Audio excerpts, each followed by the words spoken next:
বিসমিল্লাহির রহমানির রহিম।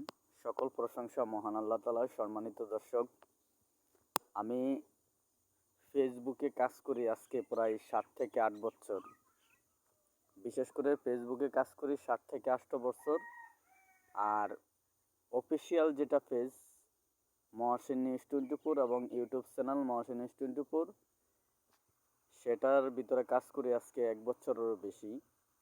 তো আমাকে ফেসবুক কোম্পানি $25 করে, দুটার ভিতরে $25 করে $50 দিছে। আরও অন্য জায়গায় আছে, টাকা ডলার আছে, এখনও উঠাইতে পারি নাই। আমাকে ব্যাংক সেট আপ দিছে, ব্যাংক সেট আপ করছি। বিশেষ করে 1 বছরের বেশি ধরে যে আমরা ফেসবুকে কাজ করি, এই ফেসবুকে কাজ করি কিন্তু এখনও সফলতার পথ পাইনি। ইনশাল্লাহ আশাও ছাড়িনি, সফলতার পথ অবশ্যই পাবো। আর অল্প কয়েকটা দিন, তারপরে ইনশাল্লাহ আমিও ফেসবুক থেকে ইনকাম করতে পারবো। সবাইকে ধন্যবাদ।